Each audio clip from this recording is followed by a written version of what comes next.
Millionaire's mother ripped the quiet maid's uniform. His reaction left the whole house speechless. The crystal chandelier in the Westbrook mansion had witnessed many things over the years. It had seen celebrations where champagne flowed like water. It had watched business deals worth millions get signed on the mahogany table below. It had illuminated wedding proposals and tearful goodbyes. But on this particular September evening, as autumn rain tapped against the tall windows, the chandelier would witness something that would echo through the marble halls forever. The story that unfolded beneath its golden light would be remembered as the night when true character revealed itself, when a mother's cruelty met her son's courage, and when a quiet maid named Elena discovered that sometimes the most powerful people are those who stand for what is right. This is the story of how a millionaire's mother ripped the quiet maid's uniform, and how his reaction left the whole house speechless. Elena Rodriguez had been working at the Westbrook mansion for 3 years, though most people barely noticed her presence. She moved through the grand rooms like a shadow, her footsteps soft on the Persian rugs, her hands gentle as they dusted the priceless paintings that lined the walls. At 26 years old, she had already learned that being invisible was sometimes the safest way to survive in a world that seemed designed for others. Her dark hair was always pulled back in a neat bun, her uniform always pressed perfectly, and her voice, when she had to use it, was barely above a whisper. She had come to America from a small village in Guatemala when she was 18, carrying nothing but hope and determination in her heart. Her mother had saved every penny she could to send Elena to a place where dreams were supposed to come true. Now, 8 years later, Elena sent money home every month, keeping only enough for herself to pay for a tiny apartment and basic needs. The Westbrook mansion paid well, and that was all that mattered. Or at least, that's what she told herself every morning when she put on her uniform and prepared to face another day under the watchful eyes of Victoria Westbrook. Victoria Westbrook was everything Elena was not. Where Elena was quiet, Victoria was loud. Where Elena was humble, Victoria was proud. Where Elena worked with her hands, Victoria had never lifted anything heavier than a champagne glass in her 63 years of life. She had married into wealth when she was young and beautiful, and after her husband died 10 years ago, she had held on to that wealth with iron fists. The mansion was her kingdom, and everyone in it was either a subject or a servant. There was no in-between in Victoria's world. She dressed in designer clothes that cost more than Elena made in a year. Her jewelry collection could have fed Elena's entire village for a decade. But what made Victoria truly dangerous was not her wealth. It was her belief that wealth made her better than others. She looked at the staff not as people with families and dreams, but as tools to maintain her perfect life. And lately, she had been watching Elena with particular displeasure. It started with small things. Victoria would find fault with how Elena arranged the flowers, even though she had done it the same way for 3 years. She would claim the silver wasn't polished enough, though it gleamed like mirrors.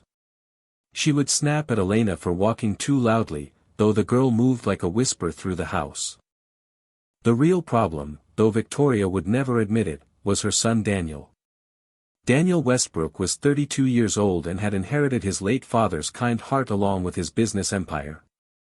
Unlike his mother, Daniel saw people for who they were, not what they did for a living. He had built his technology company not just to make money, but to create jobs and opportunities for others. He donated millions to charity without seeking recognition. And he treated everyone in the mansion, from the head butler to the newest gardener, with the same respect he showed to billionaire investors. This alone would have been enough to frustrate Victoria, who believed in maintaining clear social boundaries. But what truly angered her was the way Daniel looked at Elena. It wasn't romantic, at least not at first. It was something even more dangerous in Victoria's eyes. It was recognition. Daniel saw Elena's intelligence in the way she quietly solved problems around the house. He noticed her kindness in how she helped the elderly gardener with heavy tasks without being asked. He admired her dignity in how she never complained, even when Victoria's treatment bordered on cruel. And slowly, over months and years, that recognition had grown into something deeper. Daniel first truly noticed Elena on a rainy Tuesday morning when he found her in the library, tears streaming down her face as she held a letter. She hadn't heard him enter, and for a moment, he considered leaving quietly. But something in her broken posture made him stay. When she finally noticed him, she quickly wiped her tears and apologized, trying to leave. But Daniel asked her to stay, to tell him what was wrong if she wanted to. At first, Elena refused, but something in his genuine concern broke through her walls. She told him about the letter from home, about her younger brother who was sick and needed surgery they couldn't afford. She spoke about feeling trapped between two worlds, neither of which felt like home anymore. Daniel listened without interrupting, without judging, without offering the kind of empty sympathy rich people often gave. When she finished, he simply said he would help. The next day, Elena found an envelope in her locker with enough money for her brother's surgery and a note that said only, from a friend. She knew it was Daniel, and though she tried to thank him, he always changed the subject. That was the beginning of their friendship, though friendship seemed too small a word for what grew between them. They would talk when Victoria wasn't around, sharing stories and dreams. Daniel would leave books he thought Elena would like in places where only she would find them. Elena would make his favorite coffee exactly how he liked it, with just a hint of cinnamon that nobody else knew about. It was subtle, quiet, like everything about Elena. But Victoria noticed everything in her house, and what she noticed made her blood boil with rage. The tension had been building for weeks before the dinner party that would change everything. Victoria had planned this event for months, inviting 40 of the city's most influential people.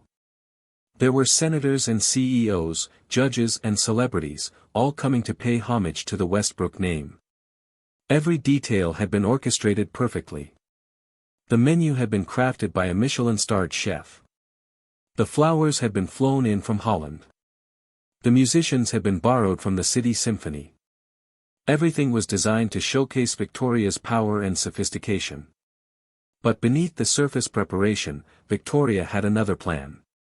She had been watching Daniel grow closer to Elena, had seen them talking in the garden when they thought no one was looking.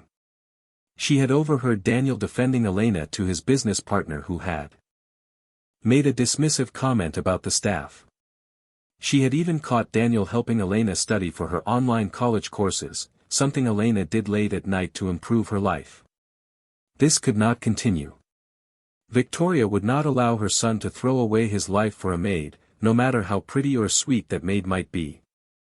The dinner party would be her stage, and Elena would learn her place once and for all. On the night of the party, the mansion glowed like a jewel against the dark sky. Limousines lined the driveway like sleeping dragons. The sound of laughter and classical music drifted through the windows. Inside, everything sparkled. The chandeliers had been polished until they looked like frozen fireworks.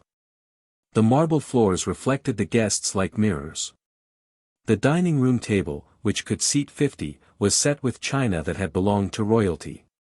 Elena moved through it all with practiced invisibility, refilling glasses, replacing plates, always present but never seen. She wore her best uniform, the one she saved for special occasions, pressed so carefully that the creases could cut paper. Her hands were steady as she served, though her heart raced every time she passed near Daniel. He tried to catch her eye, to give her reassuring smiles, but Elena kept her gaze down. She knew Victoria was watching, could feel those cold eyes following her every movement. The other staff members could feel it too. James, the head butler who had worked there for 20 years, whispered to Elena to be extra careful tonight. Maria, the cook, had given her a protective hug before service began. Even Thomas, the young waiter who usually joked around, was serious and watchful. They all sensed that something was coming, like animals sensing a storm. The dinner was going perfectly, which somehow made the tension worse. The guests were complimenting the food, admiring the decor, laughing at all the right moments. Victoria held court at the head of the table, diamonds glittering at her throat, her smile sharp as the knives beside the plates. She told stories about her travels, her charity work, her plans for expanding the family's influence. But her eyes kept drifting to Elena, who was serving the table's eastern side. And every time Daniel thanked Elena for refilling his glass, every time he smiled at her, Victoria's grip on her champagne flute tightened. The moment came during the main course. Elena was serving the salmon to Mrs. Patterson, a federal judge's wife, when Victoria's voice cut through the conversation like a blade. "Stop," she commanded, and the entire room fell silent. 40 pairs of eyes turned to watch as Victoria rose from her chair, her movements deliberate and theatrical. "Come here," she said to Elena, who frozen mid-serve, carefully set down the platter and walked to Victoria's side.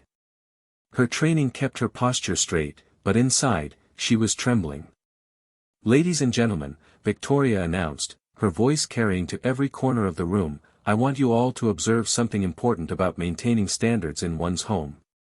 What happened next seemed to occur in slow motion, though it lasted only seconds. Victoria reached out and grabbed Elena's uniform at the collar, her manicured nails digging into the fabric. "You see," Victoria said, her voice dripping with venom, "when servants forget their place, when they begin to think they are more than what they are, it becomes necessary to remind them." And with a violent yank, she tore the uniform from collar to waist, the sound of ripping fabric echoing through the silent room like a scream. Elena gasped, her hands flying up to hold the torn fabric against herself, her face burning with humiliation. The room erupted in shocked whispers and gasps. Several women covered their mouths. A few men looked away. But most simply stared, frozen by the unexpected cruelty of the moment. Elena stood there, exposed not just physically but emotionally, her dignity shredded along with her uniform. Tears gathered in her eyes, but she refused to let them fall. She would not give Victoria that satisfaction. She tried to step back, to flee, but Victoria's hand shot out and grabbed her wrist. "You will stand there," Victoria hissed, "and everyone will see what you really are. Nothing but a servant who forgot her station." The silence that followed was deafening. It was the kind of silence that happens when the world stops spinning, when everyone holds their breath waiting to see what happens next. And then, like thunder after lightning, came the sound of a chair scraping against marble. Daniel stood up, his movement so sudden that his wine glass toppled, spreading red across the white tablecloth like blood. His face was calm, but his eyes burned with a fury that made even Victoria step back. Without saying a word, he took off his suit jacket and walked around the table to where Elena stood. Gently, with movements as tender as if he were handling broken glass, he draped the jacket around Elena's shoulders, pulling it close to cover her torn uniform. His hands lingered on her shoulders for a moment, a silent promise of protection. Then he turned to face his mother, and when he spoke, his voice was quiet but filled with a power that made the chandelier crystals tremble. "Mother," he said, and the word sounded like a curse, "you have just shown everyone here your true character. And it is ugly." Victoria's face went white, then red. "How dare you," she began, but Daniel raised his hand, and remarkably, she stopped. "No, Mother. How dare you? How dare you treat another human being with such cruelty? How dare you think that money gives you the right to humiliate someone who has done nothing but serve this family with grace and dignity?" He looked around the room, meeting the eyes of every guest. "You all saw what happened here. You saw a woman attack someone who couldn't fight back, someone who depends on this job to survive. Is this the kind of society we want to be? Is this what wealth and privilege mean?" Some guests shifted uncomfortably. Others nodded slightly, ashamed of their silence. Mrs. Patterson, the judge's wife, stood up. "Daniel is right," she said quietly. "This was cruel and unnecessary." Her husband stood beside her. "We should leave," he said, and they walked out, their footsteps echoing in the silence. Others began to follow, mumbling excuses, unable to meet anyone's eyes. But Daniel wasn't finished. He turned back to his mother, who stood frozen, her carefully constructed world crumbling around her. "You want to know something, Mother? You're right that I care about Elena. But not for the reasons you think. I care about her because she represents everything you've forgotten how to be. She's kind when the world is cruel. She's dignified when others try to humiliate her. She works hard without complaint, helps others without expecting reward, and maintains her grace even when people like you try to break her. His voice grew stronger with each word. She has more class in her little finger than you have shown in your entire life. And if you think I'm going to stand by and watch you abuse her or anyone else in this house, you're wrong. He looked at Elena then, his eyes soft. I'm sorry, he said. I should have protected you from this. I should have stood up to her sooner. Elena found her voice, though it shook. It's not your fault, Mr. Daniel. But he shook his head. It is. This is my house too, and I let this go on too long. Has done nothing but serve this family with grace and dignity. He looked around the room, meeting the eyes of every guest. You all saw what happened here. You saw a woman attack someone who couldn't fight back, someone who depends on this job to survive. Is this the kind of society we want to be? Is this what wealth and privilege mean? Some guests shifted uncomfortably. Others nodded slightly, ashamed of their silence. Mrs. Patterson, the judge's wife, stood up. Daniel is right, she said quietly. This was cruel and unnecessary. Her husband stood beside her. We should leave, he said, and they walked out, their footsteps echoing in the silence. Others began to follow, mumbling excuses, unable to meet anyone's eyes. But Daniel wasn't finished. He turned back to his mother, who stood frozen, her carefully constructed world crumbling around her. You want to know something, Mother? You're right that I care about Elena. But not for the reasons you think. I care about her because she represents everything you've forgotten how to be. She's kind when the world is cruel. She's dignified when others try to humiliate her.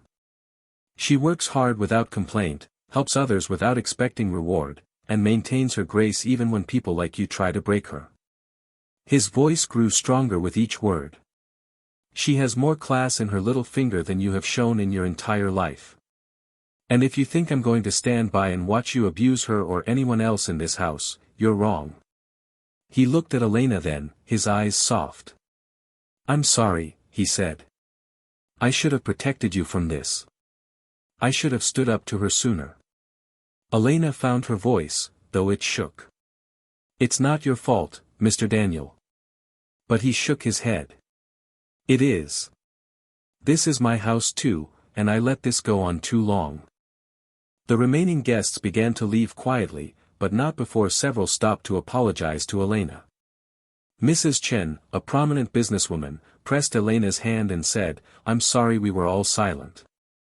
You deserved better. Mr. Rogers, a senator, looked ashamed as he said, Daniel is right. This was wrong. Even some who had been friends with Victoria for years couldn't meet her eyes as they left.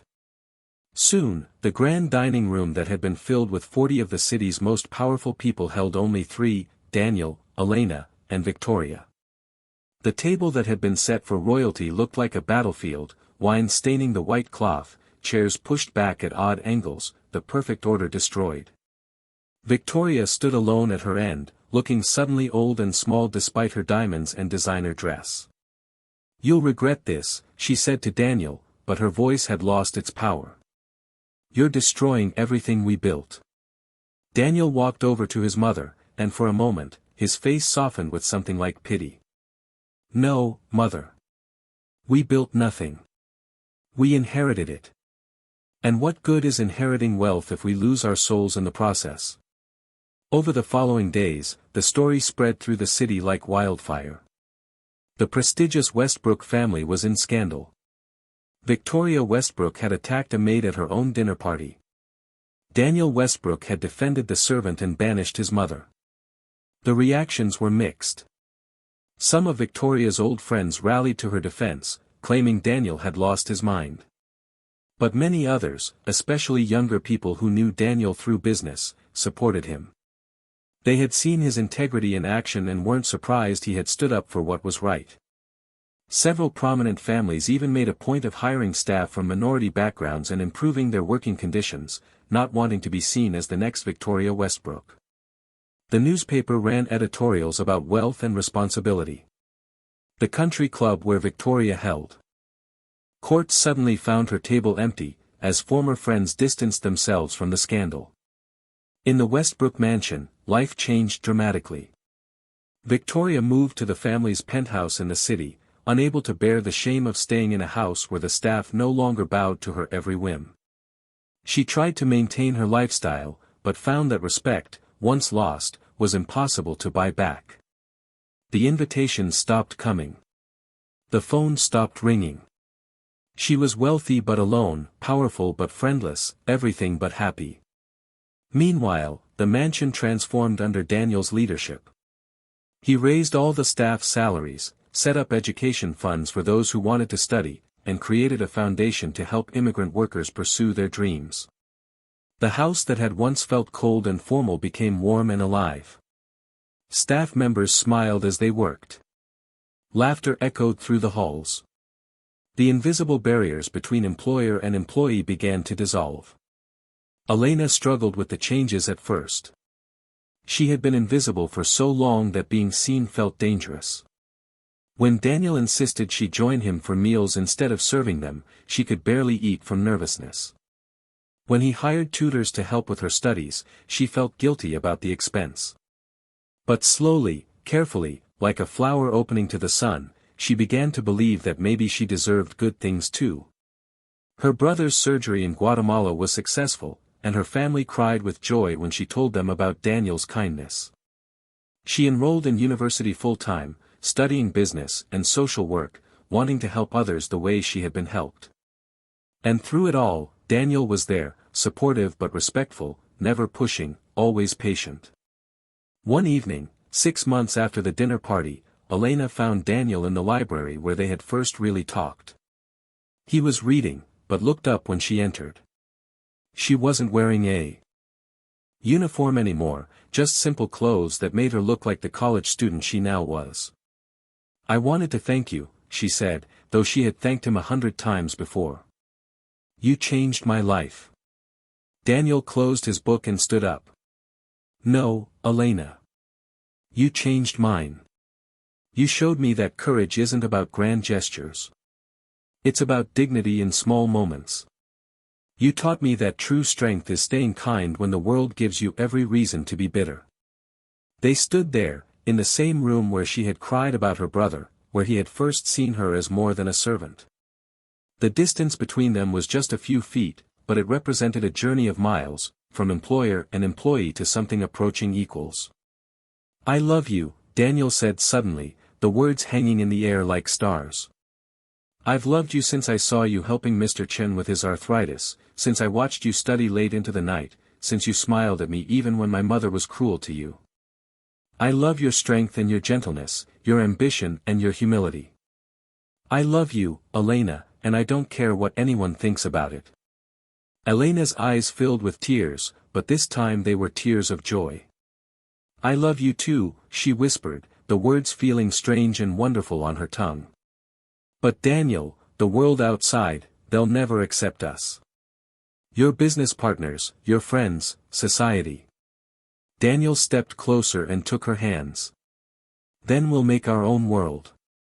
We'll build something better, something based on respect and love rather than money and status. And if people can't accept that, then they're not people we need in our lives." A year later, the Westbrook mansion hosted another dinner party. This time, the guests were different. There were teachers and social workers, immigrants who had started successful businesses, young people working to change the world. The staff didn't serve in shadows but joined the dinner as equals. Elena sat beside Daniel, no longer in uniform but in a dress she had chosen herself, her degree in social work fresh in her hand, her plans to start a foundation for immigrant workers taking shape. When Daniel stood to make a toast, he didn't talk about wealth or power or family legacy. He talked about courage, about the night when dignity triumphed over cruelty, about how one person standing up for what's right can change everything.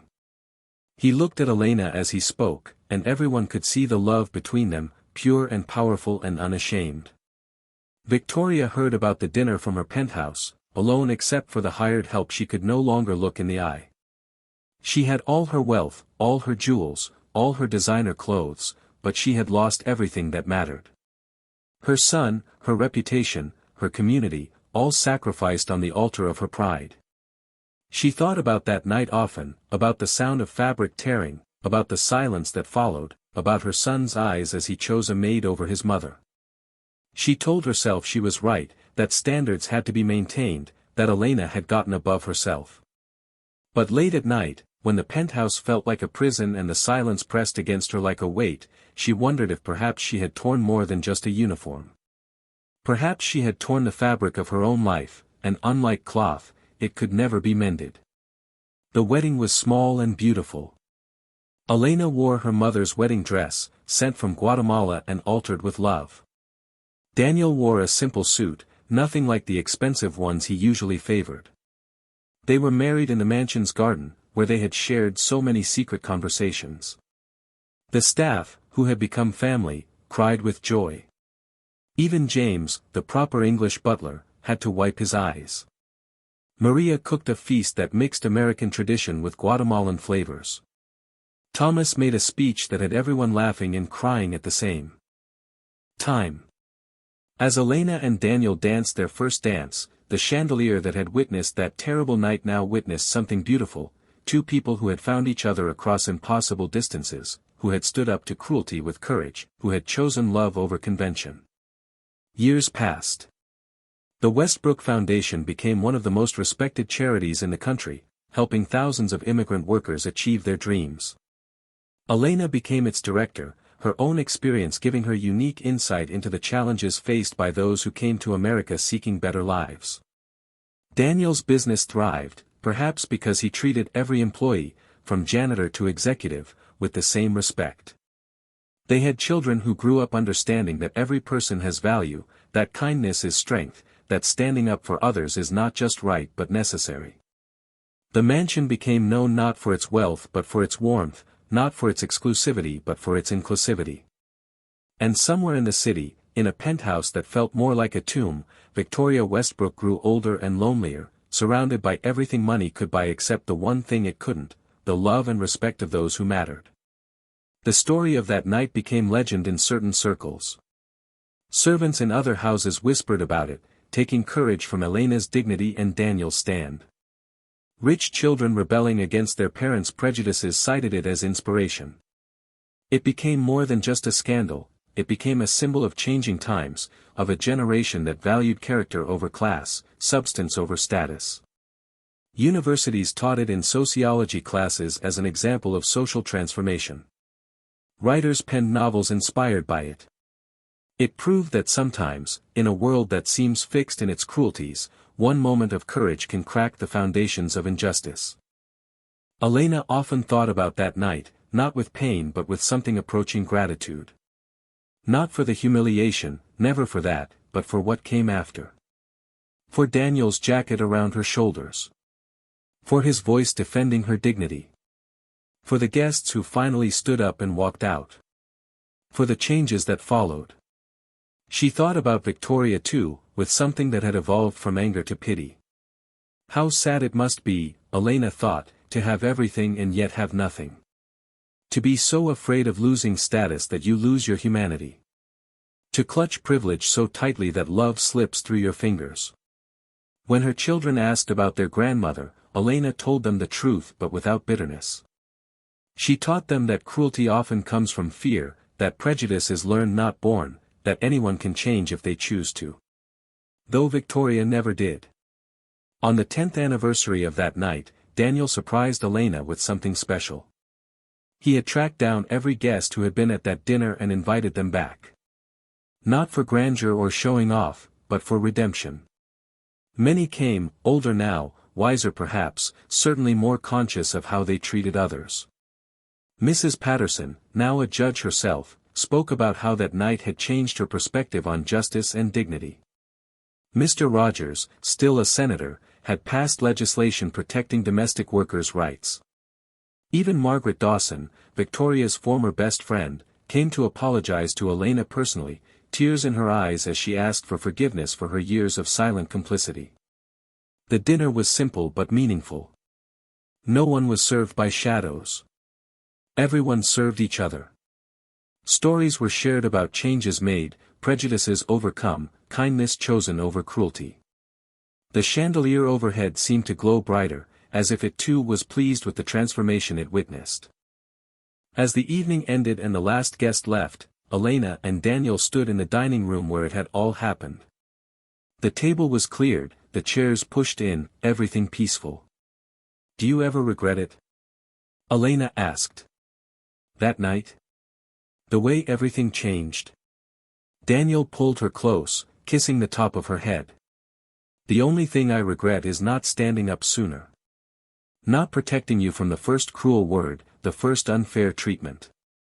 Elena smiled, thinking of their children asleep upstairs, of the foundation that had helped so many, of the love that had grown from such ugly soil. "Then I don't regret it either. Because that night, when your mother ripped my uniform, she accidentally tore open a door to a better world. And in that better world, they lived and loved and fought for others who couldn't fight for themselves. They raised children who knew that every person deserves dignity. They built businesses and charities that reflected their values. They proved that love doesn't recognize the boundaries that society creates. They showed that sometimes, the most revolutionary act is simply treating everyone as human. The Westbrook mansion still stands, still grand, still beautiful. But now it's beautiful for different reasons. Not for its marble and gold, but for its open doors. Not for its exclusivity, but for its welcome. Not for maintaining standards, but for setting new ones based on kindness and respect. The story ends where it began, with the chandelier as witness. But now, instead of watching cruelty and silence, it watches love and laughter. Instead of illuminating prejudice, it shines on progress. The same light that revealed Victoria's ugliness now reveals the beauty of what Elena and Daniel built together. And sometimes, late at night when the house is quiet, if you listen carefully, you can almost hear the echo of that moment when everything changed. The sound of fabric tearing. The gasp of shocked guests. The scrape of Daniel's chair. And then, rising above it all, the sound of truth being spoken, of courage finding its voice, of love conquering fear. The night when a millionaire's mother ripped the quiet maid's uniform, and his reaction left the whole house speechless, became the night when everything changed for the better. And that change rippled outward like waves from a stone dropped in still water, touching lives, opening hearts, and proving that sometimes, the smallest acts of cruelty can lead to the greatest transformations, if someone is brave enough to stand up and say, "No more." This is a story about many things. It's about the danger of prejudice and the power of love. It's about the courage to stand up for what's right, even when it costs everything. It's about dignity that cannot be torn, no matter how many uniforms are ripped. It's about the quiet strength of those who serve and the responsibility of those who are served. But most of all, it's about the moment when someone chooses to be better, to do better, to demand better from the world around them. Daniel's reaction that night wasn't just about defending Elena. It was about defending the principle that every human being deserves respect. It was about refusing to let wealth become an excuse for cruelty. It was about choosing love over legacy, kindness over convention, and humanity over hierarchy. The epilogue of this story is still being written. Elena and Daniel continue their work, growing older but no less passionate about justice and dignity. Their children carry forward their values, each in their own way fighting against prejudice and inequality. The foundation grows, helping more families, opening more doors, building more bridges between worlds that were never meant to be separate. And in boardrooms and ballrooms, in mansions and modest homes, people remember the story of the night when everything changed. They remember that wealth without kindness is poverty. They remember that true class has nothing to do with money. They remember that sometimes, the most powerful person in the room is the one with the courage to say, "This is wrong." They remember the millionaire who chose his heart over his heritage, the maid who maintained her dignity despite humiliation, and the mother who lost everything because she couldn't see that she already had it all. If this story teaches anything, it's that moments of cruelty can become catalysts for change, but only if someone has the courage to stand against them. It teaches that love doesn't recognize the boundaries we create. It teaches that dignity belongs to everyone, regardless of their uniform or lack thereof. It teaches that true wealth is measured not in dollars but in the respect we show to others. And it teaches that sometimes, being speechless is exactly the right response to witnessing something that changes everything. The Westbrook mansion still hosts dinner parties. The chandelier still glows. Guests still gather around the long table. But now, everyone knows the story of that night. Everyone knows that in this house, cruelty will be met with courage, prejudice will be met with principle, and any attempt to humiliate another human being will be met with the kind of response that leaves the whole house speechless. Because that's the legacy of that night, not the tearing of a uniform, but the mending of a broken system. Not the humiliation of a maid, but the elevation of human dignity. Not the preservation of prejudice, but its complete and utter destruction. And so the story of how a millionaire's mother ripped the quiet maid's uniform, and how his reaction left the whole house speechless, becomes more than just a story. It becomes a reminder. A warning, and a hope. A reminder that cruelty never wins in the end. A warning that prejudice will eventually face justice. And a hope that in our worst moments, someone will stand up, speak out, and choose love over fear. The mansion stands as proof that change is possible. Elena's success proves that dignity cannot be destroyed. Daniel's courage proves that privilege can be used for good. And Victoria's loneliness proves that when you treat others as less than human, you become less than human yourself. This is their story, but it's also our story. Because in every moment, in every interaction, in every choice, we decide whether to tear others down or build them up. We decide whether to remain silent or speak out. We decide whether to preserve the old cruel ways or forge new paths based on respect and love. The choice is ours. The moment is now. And the whole world is watching, waiting to see whether our reaction will leave them speechless for all the right reasons.